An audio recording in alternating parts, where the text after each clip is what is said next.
تفسیر القرآن۔ آج کا سبق سورہ آل عمران آیت نمبر 126 اور 127۔ اعوذ باللہ من الشیطان الرجیم، بسم اللہ الرحمن الرحیم۔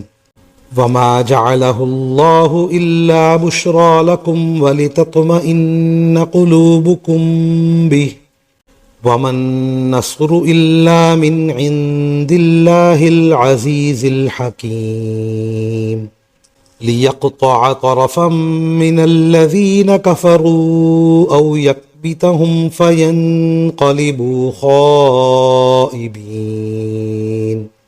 ترجمہ: اللہ نے یہ انتظام صرف اس لیے کیا تھا تاکہ تمہیں خوشخبری ملے اور اس سے تمہارے دلوں کو اطمینان نصیب ہو، ورنہ فتح تو کسی اور کی طرف سے نہیں، صرف اللہ کے پاس سے آتی ہے جو مکمل اقتدار کا بھی مالک ہے، تمام تر حکمت کا بھی مالک۔ اور جنگ بدر میں یہ مدد اللہ نے اس لیے کی تاکہ جن لوگوں نے کفر اپنایا ہے ان کا ایک حصہ کاٹ کر رکھ دے یا ان کو ایسی ذلت آمیز شکست دے کہ وہ نامراد ہو کر واپس چلے جائیں۔ ان آیات کی تفسیر میں مفسرین کرام لکھتے ہیں کہ اللہ رب العزت نے ارشاد فرمایا کہ فرشتوں کے ذریعے جو مدد کی گئی وہ اس لیے ہے کہ تمہارے دل خوش ہو جائیں اور مطمئن ہو جائیں تاکہ دشمن کی کثرت کا خوف نہ ہو۔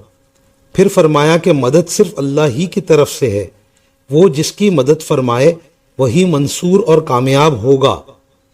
لوگوں کی آپس کی مدد کی کوئی حیثیت نہیں، اللہ کی مدد کے سامنے ہر جماعت شکست خوردہ ہے اور ہر مدد بے حیثیت ہے۔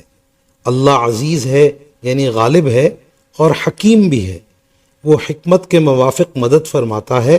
پھر فرمایا کہ اللہ تعالیٰ نے بدر میں تم کو اس لیے غلبہ دیا کہ کافروں کے ایک گروہ کو ہلاک فرما دے یا ان میں سے بعض کو ذلیل و خوار کر دے، پھر وہ ناکام ہو کر لوٹ جائیں۔ چنانچہ ایسا ہی ہوا، بدر میں 70 کافر مارے گئے جو اپنی جماعت کے رؤسا تھے اور 70 قید کر کے لائے گئے۔ جو بچے تھے وہ ناکام ہو کر واپس ہو گئے، ان کی تعداد اور سامان نے کچھ کام نہ دیا۔ اللہ کی مدد کی وجہ سے مسلمان غالب ہو گئے حالانکہ وہ تھوڑے سے تھے۔ وآخر دعوانا ان الحمد للہ رب العالمین۔